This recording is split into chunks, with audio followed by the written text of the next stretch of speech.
أن لا إله إلا الله أشهد أن لا إله إلا الله أشهد أن محمدا رسول الله أشهد أن محمدا رسول الله حي على الصلاة حي على الصلاة حي على الفلاح حي على الفلاح قد قامت الصلاة قد قامت الصلاة الله أكبر الله أكبر لا إله إلا الله.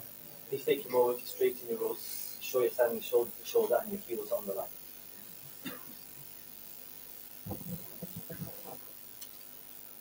الله أكبر.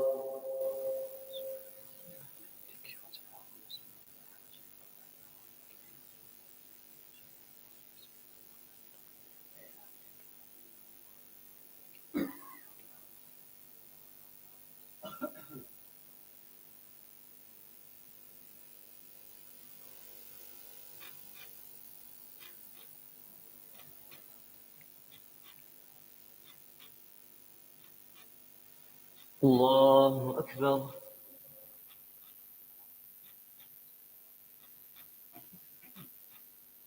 سمع الله لمن حمده.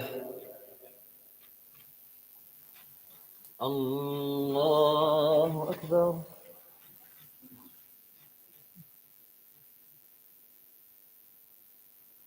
الله أكبر. الله أكبر.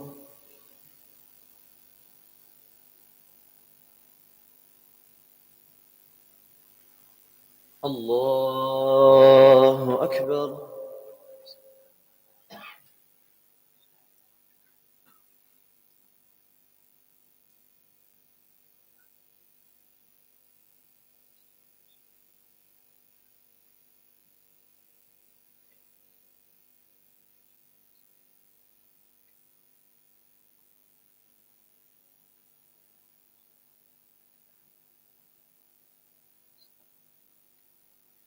الله أكبر.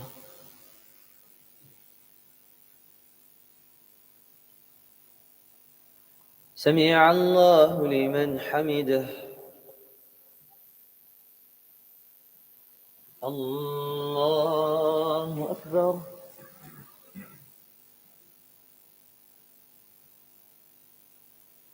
الله أكبر. الله أكبر.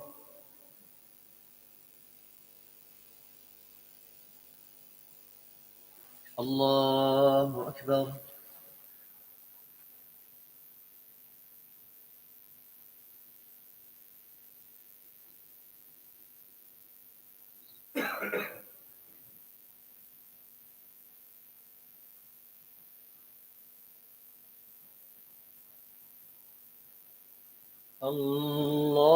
الله أكبر.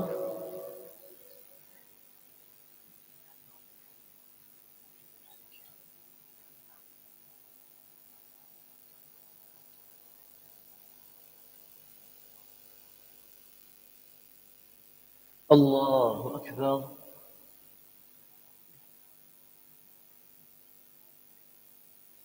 سمع الله لمن حمده. الله أكبر.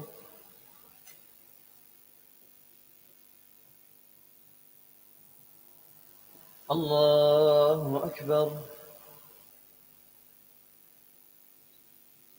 الله أكبر.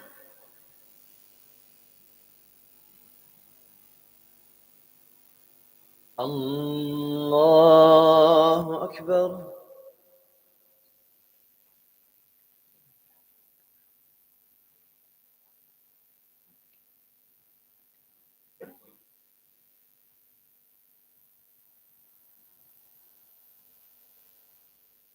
الله أكبر.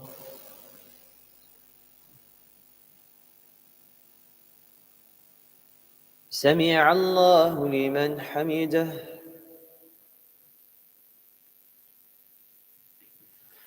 الله أكبر.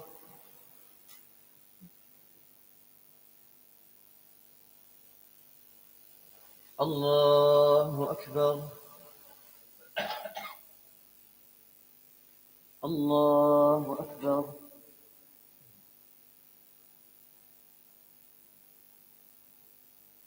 الله أكبر.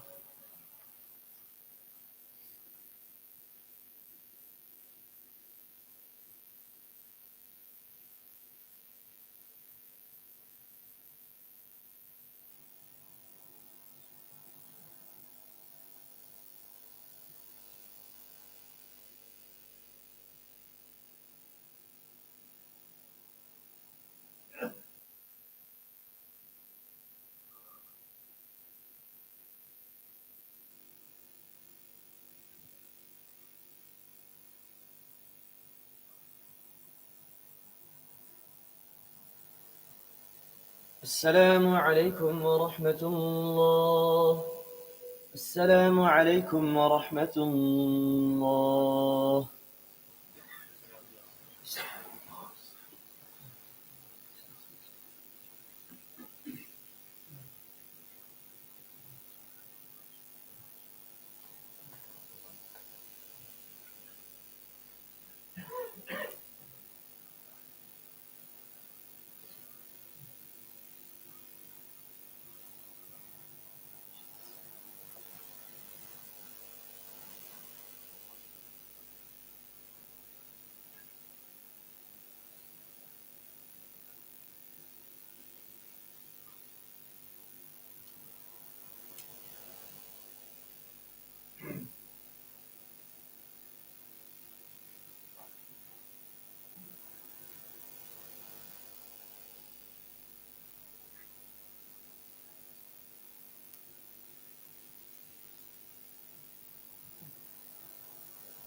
بسم الله الرحمن الرحيم.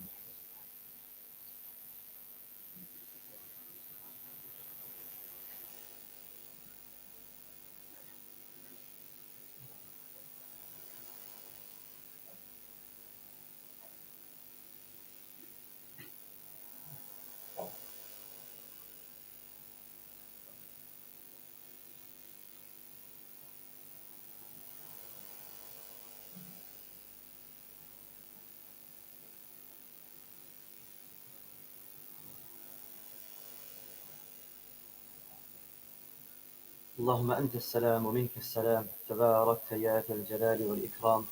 آمين برحمتك يا أرحم الراحمين.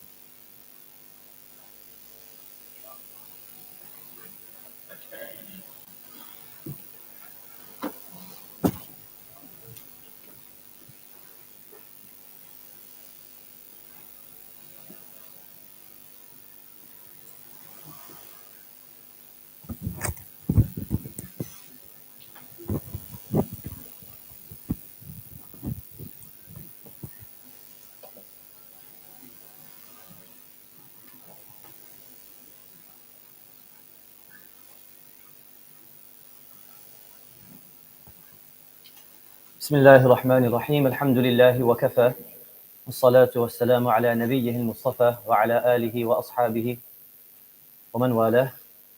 سبحانك لا علم لنا إلا ما علمتنا إنك أنت العليم الحكيم.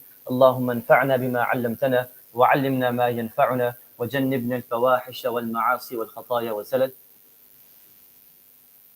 ربنا آتنا في الدنيا حسنة وفي الآخرة حسنة وقنا عذاب النار. Assalamu alaikum wa rahmatullahi wa barakatuh. Dear respected brothers, elders, fellow community members, if I can make a plea one more time, if we can just cover the ground in front of us. I know it might be tempting to lean against the pillars and the walls, but if we can just switch on just for a few moments. So I'll ask again, I'm sure it's properly embedded into your minds now, but what topic have we been discussing and will continue to discuss for the next few days? Productivity principles. And we're inferring these theoretical principles from the life of one great individual from the past, and his name was Umar ibn Abdul Aziz. So Umar, the son of Abdul Aziz, and he was the matrilineal great-grandson of the famed and legendary Umar radiallahu anhu, the second caliph of Islam. And in the first session and in the second session, we looked at a brief sketch of his life and the profile of his achievements and the successes he actually managed to implement during his very short reign, only 2 years and 5 months. But like we said, the amount of achievements he actually executed and the amount of policy reforms that he enacted during this very short amount of time was absolutely mind-boggling and mesmerizing. And his predecessors, who were caliphs, and his successors, and also most people generally can only dream of such success in an entire lifetime. And here we're talking about just 2 years and 5 months.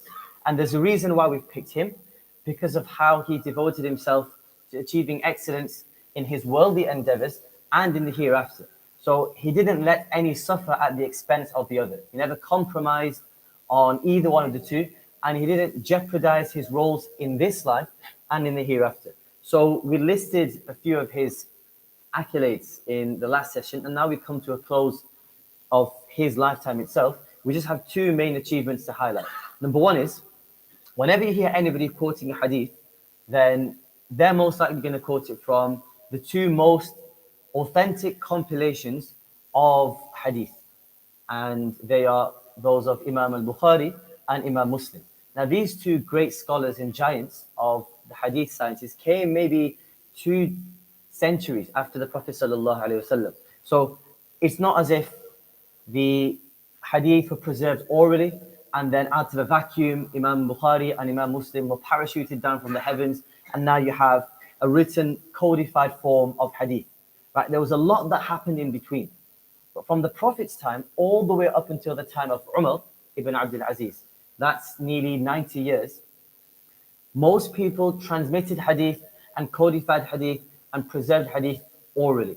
So somebody would come to a teacher study circle, and during the first early generations, you were actually banned from bringing a notebook to a class or a study circle. You were made to heavily rely on your memorization and on your brain power. Right? And if you can focus and train your brain, because your brain is a muscle at the end of the day, if you can train your brain, then it only grows in strength. But the more you neglect it and the more you divert power away from it, just like with any other bodily muscle, then it's going to be less effective and less efficient. So up until Umar's time, that's how the oral tradition operated. Then when it came to his time, he had a fear and an apprehension, which was there's a chance that these masters of hadith, who have memorized so many thousands and hundreds of thousands of prophetic narrations, might die, and then their legacy and all of these traditions will die with them, will be buried and tucked under the ground with them. So we can't have that. So we want to then organize a state-sanctioned program where we have these hadith masters codifying and writing down hadith in these written compilations. That was the first time anybody had ever in the history of Islam ever embarked on such an ambitious project like this. I mean, you had people who had their own personal collections and their own personal folios, but he wanted to enact this as a state policy. So he sent letters, Umar. Now, bear in mind, right, he still only has 2.5 years as a caliph, and he has all of these policy reforms. He's having his major census changes in Muslim Spain, and he's abolishing these oppressive taxes, and he's reining back illegal goods back to the state treasury, and he's focusing on the orphans and the destitute. This man has a lot on his plate. So you could forgive him for not having devoted any time or effort to the religious sciences. But like we said, once you have these productivity principles in your life, then you'll never ever be finding the excuse of, well, I don't have time, so I need to prioritize, I need to give preference to one task over another. If you have these principles, and at the same time, you're attracting Allah's mercy through barakah, and Allah gives you barakah and blessings in whatever you do, then you won't need to excuse yourself. You'll find time to do everything properly.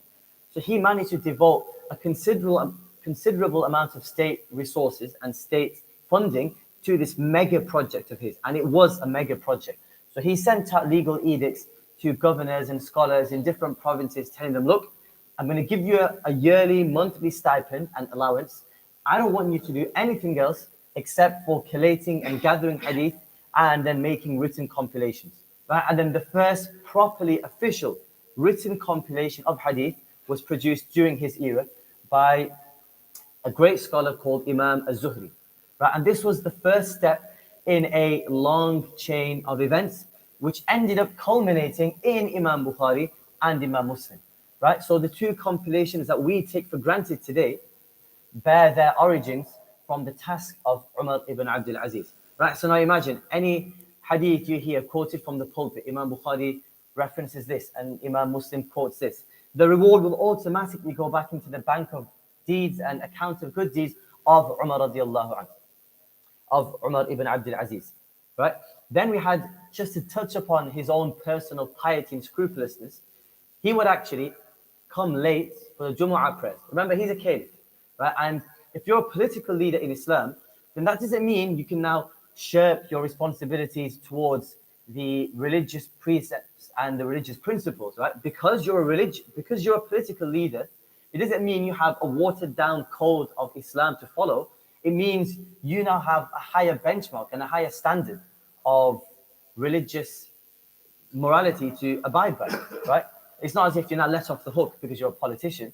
So politicians back then actually had the duty of leading the Jumu'ah prayers, right? And delivering the sermon, because the Jumu'ah prayer was inextricably linked with political authority, right? So if you wanted to show to your subjects and to your citizens that I'm here as your political leader, and I'm here working for your rights, and I'm here to serve you as citizens of the Muslim state, you had to show your face. You couldn't have been a recluse or a hermit, just staying in your house, not showing your face to the public, right? And the best way to show your face to the public is during the Friday sermon. So he'd actually come late to the Friday sermon. He'd have an entire congregation waiting in the Grand Mosque. They'd all be there looking at their watches and looking around like meerkats, thinking, where's the Imam gone? 10 seconds have gone by, right? Salah's at 7:15, 10 seconds have gone by. Everybody's now, they're shell-shocked and they just can't believe that the Imam's come a few minutes late, right? So those people used to wait. The Prophet came late as well. The Prophet would sometimes purposefully come late to teach his companions, you wait for the Imam, right? But then at the same time, Imam has to understand that you've got people who need to go for work and people who have extra responsibilities, right? So it's a two-way relationship. But Umar used to come late. When he came late, he'd tell his people, look, I'm really sorry. I apologize.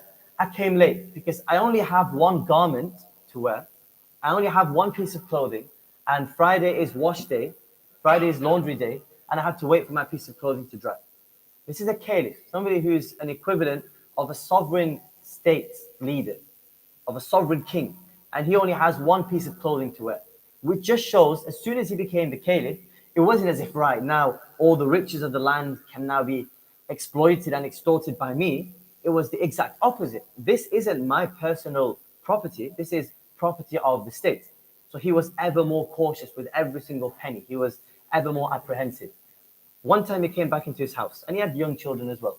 And very bizarrely, his young children were covering their mouths whilst they were talking to their father. They were all at the dinner table. So he said, is there something up? Is there something I should know about? Because it's a bit odd for you to be covering your mouth. It's actually quite rude if you're conversing with somebody. They said, look, father, excuse us. The only food we had in our house to eat was onions and a few lentils as well. We don't even have bread. We don't have dates. We don't have any beverage to wash it down with. And we're scared that you might be offended by the pungent odor released from our mouths. So we want to save you from insult, so we're covering our mouths. And Umar started crying. Right? He broke down in tears. And they were hinting, they were saying, look, you're in charge of the treasury. Surely you can give yourself, surely it wouldn't be oppressive, it wouldn't be unjust to give yourself just a little bit of money to buy bread for your family. So Umar said, look, I know what you want. I know why you're doing this. Would you rather have me suffer in the hellfire for taking some money from the state to provide you with a lavish banquet? Or would you rather us all enter paradise as one family? Right? It's your decision to make. And everybody said, you know what you're saying is right. So he was very careful and scrupulous with every single penny. He had a governor, Abu Bakr ibn Hazm, a governor from Medina. And he wrote a letter to the central government in Damascus saying, I need more paper. Right? I've got lots of formal documents to fill out and lots of paperwork to carry out, so I need more paper. Can you send more paper? So Umar sent a letter back saying, look, think twice before you ask for paper, because this paper isn't going to be funded by me or you, it's going to be funded by the public. Right? So instead of giving you paper, what I'm going to do is I'll give you some advice, write smaller, find a pen with a smaller nib, and use the margins of your paper as well. Once you've done that and it's still not enough, then you can make another request and petition for more paper. Whenever he'd be seated in his office And when we say office, we don't mean like an office in the White House, the Oval Office, or an office in 10 Downing Street. It was just his house, a mud structure, and he'd have people come and lodge complaints or discuss stately matters with him. So some people would come in and he'd ask them, are you here to discuss administrative issues to do with the caliphate or personal matters? And if they said, no, we're just here to meet you, we were passing by, it's just a personal visit, he'd blow out a candle, which was given by the state, and then bring out his own candle. And he'd light that, and he'd say, this is a candle I use for my own personal affairs, and I don't want to waste the oil and the lamps provided by the caliphate. This is what you call self-accountability. Because he knows on the day of judgment, Allah's going to ask him about every single penny he spent. This is how conscious he was over the reckoning in the hereafter. He was scared that Allah's going to ask me about every single puff of smoke that lantern's going to give off. He's going to ask me about every single then inch and centimeter and millimeter of wax, which will then melt away whilst I'm engaged in a public conversation, using in a personal conversation using public funds. And that's why our scholars have always said it's very, very important that you use the resources of an Islamic endowment frugally, right? Use it sparingly. And they've even said, if you perform wudu from home, then think twice about coming to the mosque and performing your wudu again. Because the water you use here, the electricity, the facilities, they don't belong to any one single person. They're in the custodianship, direct custodianship of Allah, and it's for the entire community. It's for the public to use, right? So it's not any one person's property, and then you can't use and abuse. The Prophet ﷺ came across a companion, and that companion was performing ablution in a running brook, in a running stream of water. The Prophet said to him, "La tusrifu, ma hada saraf." The Prophet said, "What is this wastage? What is this squandering?" So the companion was shocked. He said, "Is there a chance that I can waste water in a running stream of water?" The Prophet said, "Yes." It's not about the action, it's about the principle. You need to have value for the resources that you use on a day-to-day basis. You have to appreciate that they come from Allah. Now you might think, I'm turning on the tap, and with the cycle of precipitation you probably learned in geography, that water that's coming out from the tap, give it a few weeks and it's probably going to be the same droplets of water coming out of my tap. Right? It's going to go down to the sewage treatment plant and release back into the ocean, then it's going to be evaporated, then condensation, and come back down the whole process, right? So it's going to be the same water, but it's not about the action, it's about the principle. You have to value every single resource given to you by Allah, because you don't have any entitlement to that. Allah's given it to you because He values you. He wants you to use them properly. And if Allah doesn't see you using any of His resources that He's given to you free of charge properly, then who's to say tomorrow He's going to say, you know what, you don't appreciate water, so I'm going to stop water coming out of your tap. Or you know what, tomorrow you don't appreciate the money that I give you, you don't use it properly, so you know what, I'm going to make you redundant. Right? These are scary, daunting prospects. So we have to imbibe this quality of self-accountability within us. Right? So these are just a few lessons we can take from his life, general lessons. So along comes the year 720, right? And over his 2.5 years in office, he has really earned the wrath and the animosity and the hatred of his fellow family members. Everybody loves him. Right? He's now a celebrity, but his own family members have been distanced. Right? And I know we're going to talk about positives from his life, but I just want to highlight this one negative, right? Something he could have done better. I don't want us to do something called, it's a fallacy called apotheosis, which is where you raise just a normal human being to an angelic level, where you idolize people to such an extent that you think they can't do anything bad. You think that only goodness comes from them, and only goodness can come from them. We have to ground ourselves and root ourselves in reality and understand from the get-go, he was a brilliant man, and he was an excellent role model. He still is an excellent role model for us. But at the end of the day, he was only human. He's going to make mistakes. So what was the mistake he made? And it's not a mistake we can falter him for. It's not really a sin, but it's something which he should have anticipated, something he should have preempted, which is gradualism. If you've just been introduced into a role and you know that people are well rooted and grounded in their culture and in their practices and in their traditions, then you have to wean them off it gradually, generally. Right? So he was filled with fervor and he was filled with passion to enact the principles of Allah, and that led him to stripping his family members from their assets directly. Right? Now, what he should have done, now that earned their wrath and anger. So, in hindsight, because obviously hindsight's 2020, what he should have done, the optimal course of action should have been to first educate his family members that this is property of the states and it's a property of the people. Allah will ask you about it. And slowly, over a period of time, then through education and through love and compassion and true guidance, putting an arm over their shoulder and telling them, look, what you're doing is wrong, then by themselves, they'll mend their own ways. And if it doesn't work, then you can use the stick, right? So the carrot and the stick method. In the Quran and through the Prophet's life, you'll see this. The Prophet always uses the carrot, right? He'll always incentivize. He'll always talk about the rewards you're going to get in the hereafter, right? He didn't want to scare the companions with the doom and gloom of the hellfire. Only when he needed to use the stick and enforce the norms and the laws of Allah did he do so. Even in the Quran, right, Allah always opts for a gradual approach. The best example of this is with the Quran itself. With the previous scriptures, Allah just revealed it in one instance.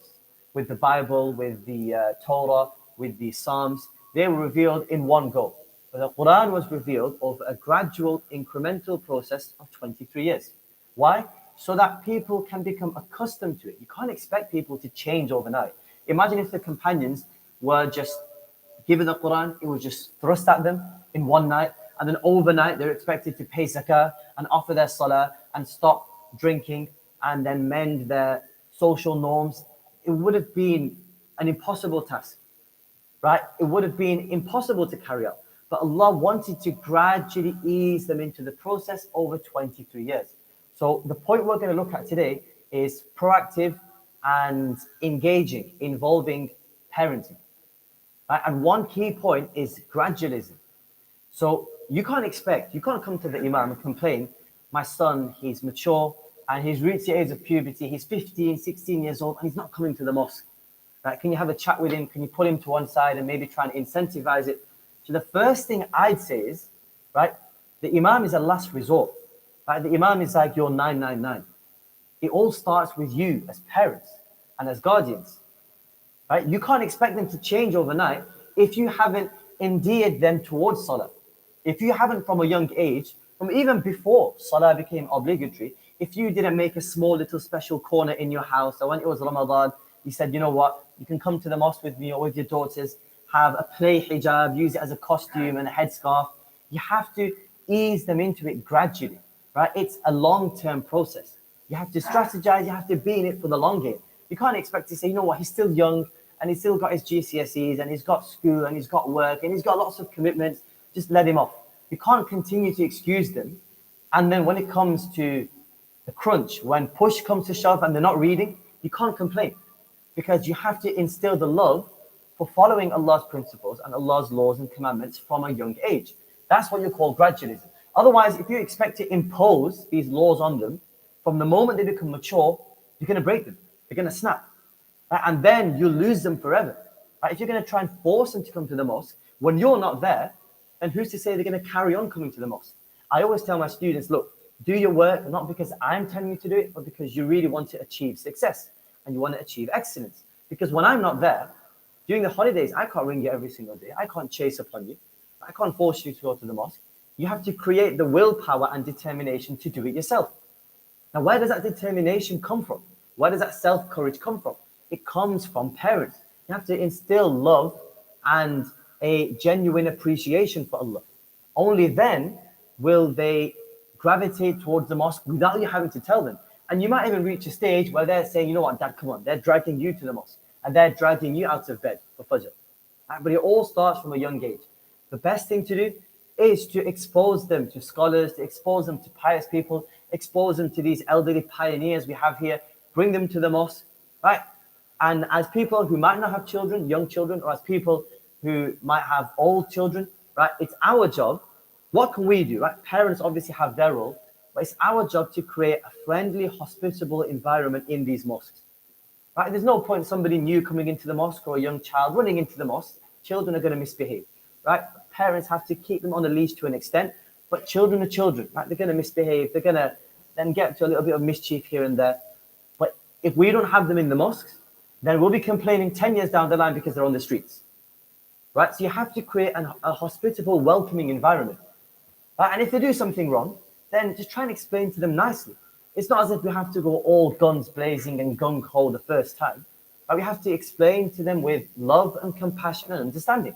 Look at the Prophet Sallallahu Alaihi Wasallam. Somebody came into his mosque, not just any old mosque, his blessed, sanctified mosque. Pulled down his pants and started urinating. How outrageous is that? The companions were absolutely inflamed and they had been incensed. They were boiling. They were about to pounce on that man. Right? You know what the Prophet said? He said, you know what? Just let him be. Let him finish off his business. Then I'll have a nice chat with him. But I'll put my arm around his shoulder and explain to him nicely so he doesn't get put off. Right? We don't want to push people away from the mosque. We don't want to repel them or repulse them. But at the same time, we want to educate them. Right? So it's not as if we have to let children run riot around the mosque or run amok. We can educate them nicely. But it has to be done with a smile. It has to be done with care and sensitivity. Right? And all this requires a gradual approach. Unfortunately for Umar, his religious fervor and his religious passion got the better of him. So he forsook a gradual approach, and the consequences for that, the ramifications were he earned the communal and collective wrath of his family. They hated his guts. And that led them to even plotting against him, and they ended up assassinating him, right, in the year 720. So this is possibly a reservation that we have with Umar ibn Abdul Aziz, and a negative point that we can take a lesson from, right? And that just goes to show we're all human beings. We're all going to have our own problems. We're all going to have our misgivings. It's our duty when studying history to take the good and leave the bad, right? So he died. He was only 37 years old, actually. He was only 37. So he was still young, still in the prime of his youth. Before he died, it was as if Allah was giving him a sign. It was as if he had this feeling of foreshadowing and premonition within him. So the day before, or a few days before he died, he delivered a sermon in the Grand Mosque. So he ascended the pulpit, and this was a galvanizing, riveting speech, right? He got the entire crowd to weep profusely at the end, and he was telling them, look, you've all got a duty. We're only going to be here for a few moments. We're only going to be here for 60, 70 years, right? What is this meager, paltry life of the world in comparison to the hereafter? Why do I see people hankering after things which will turn to dust? This gold that you see today, tomorrow it's going to be dust, right? But the deeds that you accrue today, on the day of judgment, they will be true gold, right? And he got everybody. He moved everyone. He touched their hearts. And a few days later, he was assassinated and he was killed, right? He died, but his legacy was immortalized. Human beings, we're all mortals. Right? We die and then we're buried under the earth. But our legacies and the teachings we leave behind can be immortalized, and they can go on forever and ever and ever. Allah says in the Quran, right? Salamun ala Nuhin fil alameen. Allah talks about the prophets. Allah says, may peace be upon them for eternity, for the rest of the lifespan of this world. Fil alameen, not just on this earth, but in the universe. So creatures that we might not even be aware of, right? The inhabitants of the heavens and the inhabitants of the earth, they'll all commemorate you. And they'll all sing and hymn your glory, all the way up until the end, right? So that's with Umar. And what we want to say, we conclude with his life, what we can say is you can only achieve this by infusing two very important principles together: spirituality and proactivity. You can sit there and supplicate to Allah all day long, but supplication without action is suboptimal. I can sit here all day long, ask Allah, please bless my business. Please give me a thriving enterprise. Please give me a prosperous company. Make me the CEO. And I haven't even opened up a business. I haven't even registered a company, right? Allah's not going to just cause a change just like that. We live in a world of cause and effect. Allah will bring about necessary circumstances, but we have to make that first step. And the thing with Allah, He's amazing. All He wants from you is for you to just make that first step. And then for the other 99 steps, leading up to your goals and ambitions, He'll roll out a red carpet. He just wants to see you make the first step so that He knows that you're in it for the long game. Right? Sometimes you have investors, right? And you've got a new startup business, and you know you need hundreds and thousands of pounds to help it lift off. Right? And if you have somebody who, all you have to do is at the start, you just have to show, how they have those kickstart schemes, right? So You just have to show to your potential investors and sponsors that you can produce something, right? That you can produce a product, right? So you might have a whole line of products and you put your soul and your effort and your blood, sweat and tears into one product and you market it. You say, look, this is what we can achieve. This is what we can do. And your investors, based on that first product and that first venture, they'll then have an idea as to what you can do, your true potential. Allah just wants you to show your true potential. And the fact that you can take that first step will attract the mercy of Allah. Just like that first product, you've put your blood, sweat, and tears into it, right? And you come out with a product which is engaging and which fills in a gap in the market. Then you have investors coming to your doorstep, asking you to leave a share for them. So Allah will then come to your aid, rush to your aid, if you can just show Him that you're willing to wait out the long game, right? And the long game is very simple. One step on your desires, and the next step you're in paradise. Right? One step on this world, right? Debase it, really rub it into the ground, show to the world that you don't need the world, and the world will come running after you. Right? The world likes to put on a facade. Right? The world likes to put on a costume. It likes to have inflated muscles. It likes to show that it's big, bad, and it's ugly. Right? But the world is just full of hot air. And if you turn your back on the world, I don't need you, the world will come running after you because the world needs you to survive. The world needs you to thrive. The world needs Muslims. We, as Muslims, are the cogs in this machinery of the universe. How? Well, Umar radiallahu anhu, he quotes the Prophet sallallahu alaihi wasallam, mind-boggling hadiths. It just shows how valuable even one act of worship of a believer is. The Prophet said, this world will continue to function. This world will continue to operate for as long as there's one person who's saying Allah, Allah, Allah. And if there's not one person to say Allah, Allah says, you know what, this world is worthless. This world has no value in my eyes. If there's no faith, if there's no worship, if there's no obedience to Allah, then of what value is this earth? Not even this earth. Of what value is this universe? So I can just let it fall into disrepair. Allah can just let it collapse because it's worth nothing. The Prophet said, if this world was equal to the value of the wing of a mosquito, which you need a microscope to see, something negligible, then Allah wouldn't have given a sip of water to the non-Muslims. Right? Allah would have just said, you know what? This world has some value in my eyes, and I don't want to waste these precious worldly resources on people who don't obey me. If that's how much worth the world actually had, Allah would have done that. But Allah gives things to everyone.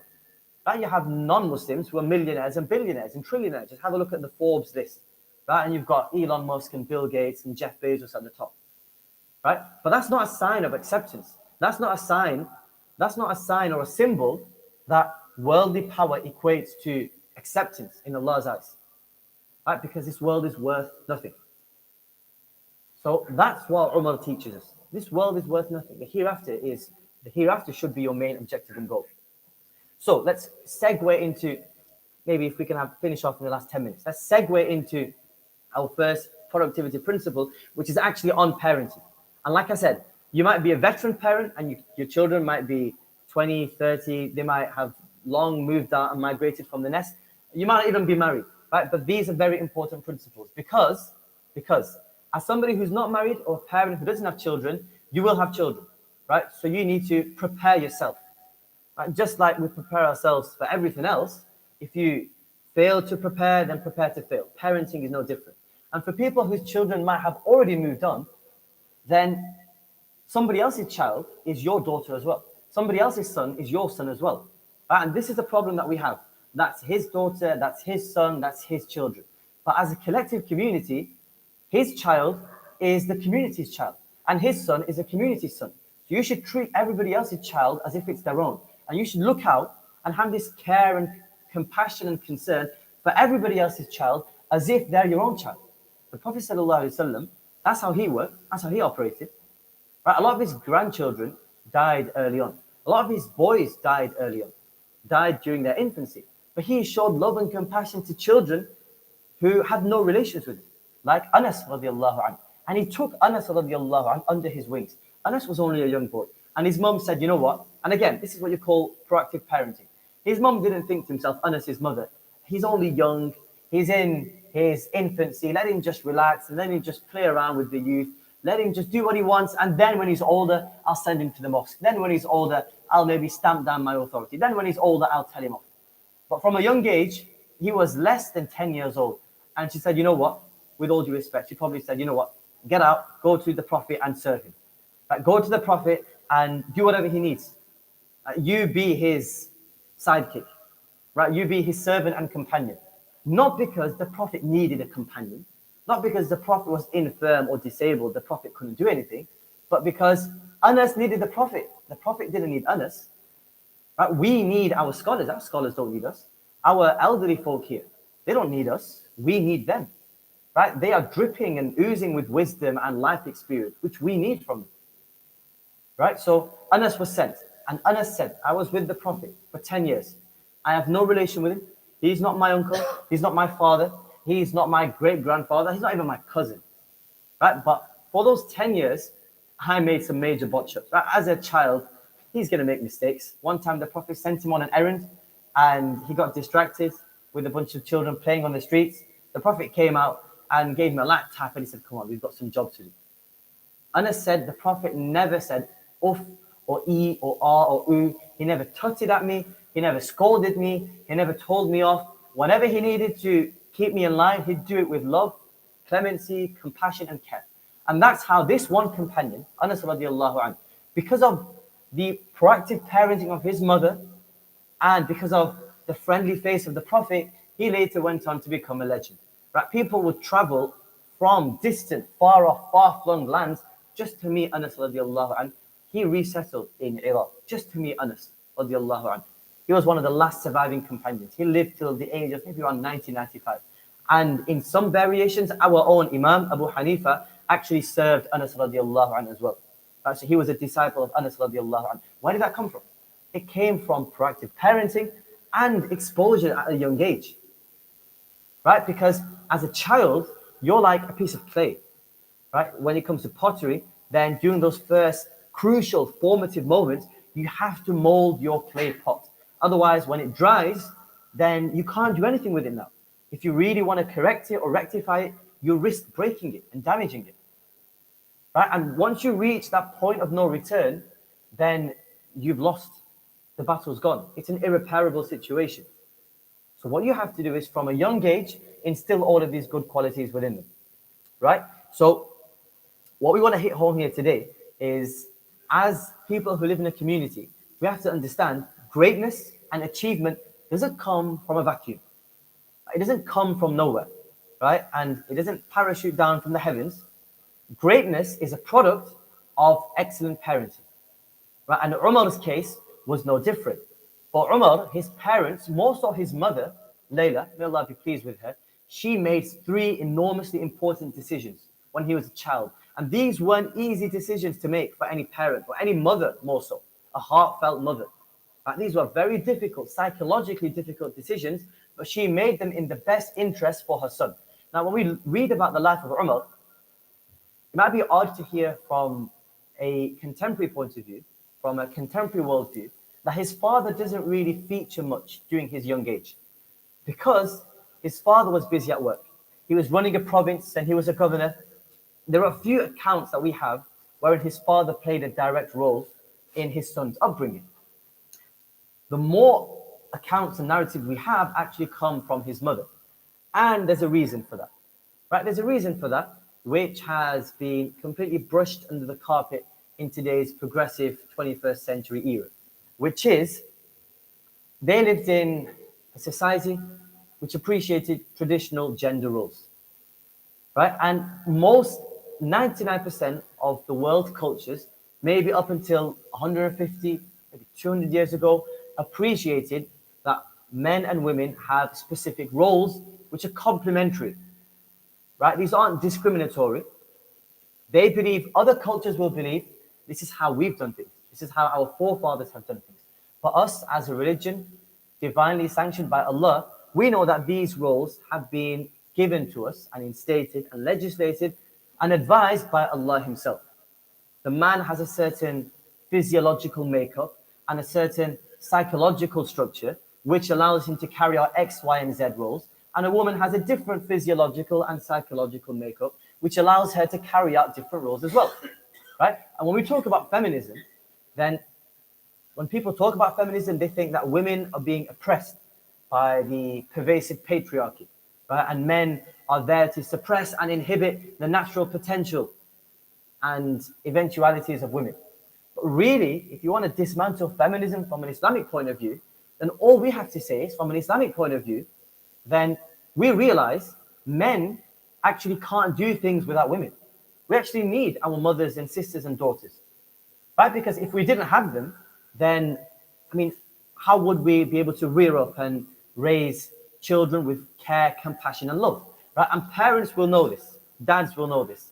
As a dad, it's physically impossible to give your undivided attention to a child, right? You'll all have experienced a few moments like this. Even I experienced it as well, where it's my turn to look after the kids. You just got half an hour, but I know my phone will start buzzing and then I'll get distracted with something else and I'll do this and I'll do that.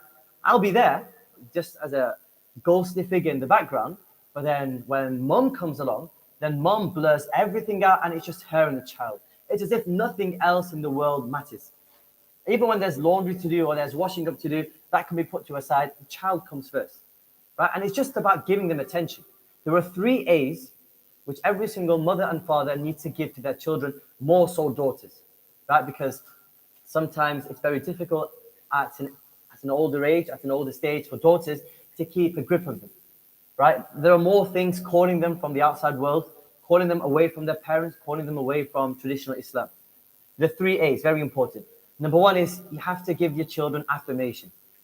Now, you have to affirm their achievements. You have to feel like you care about what they do. Even if you don't, you have to at least give off the impression that you're invested, that you're involved in their life, especially in their education. Number 2 is appreciation.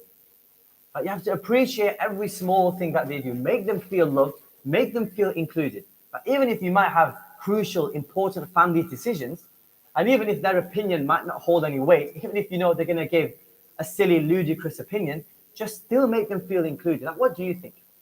Right? Do you think we should go to Dada's house for Eid, or do you think we should go to Nana's house for Eid? Right? Even though the plan has already been made, just make them feel included.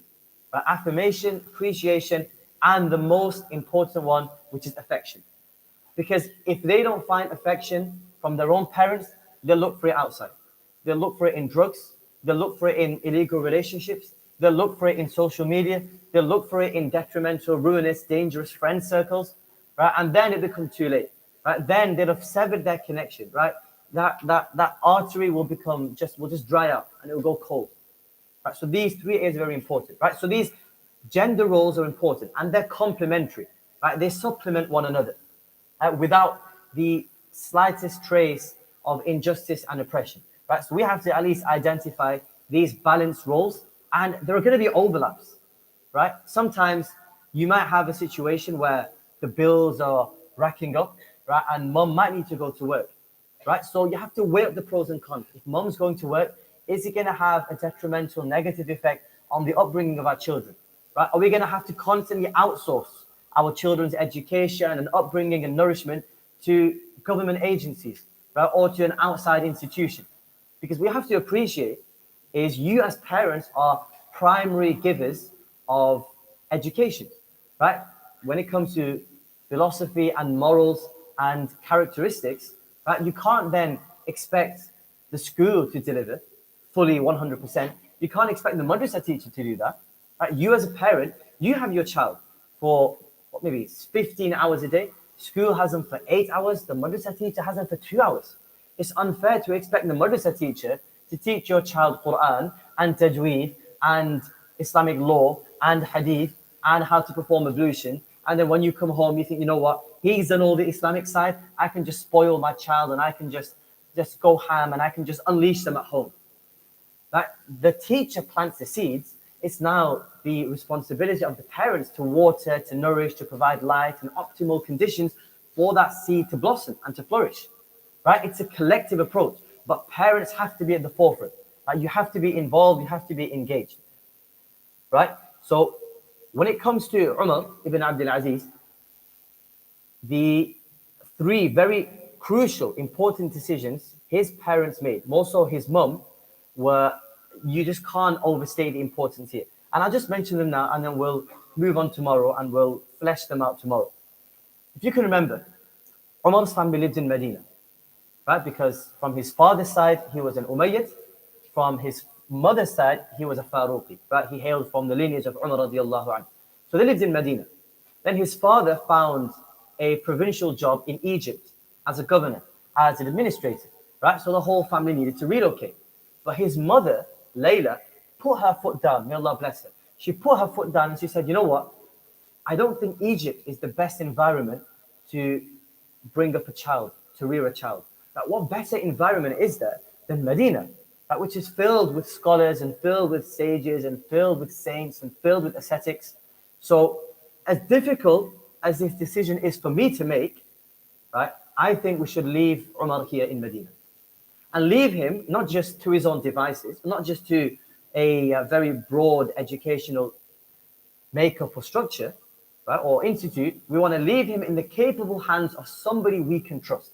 And who is that? His grand uncle, Ibn Umar, the son of Umar radiallahu anhu, right, who was a legendary companion.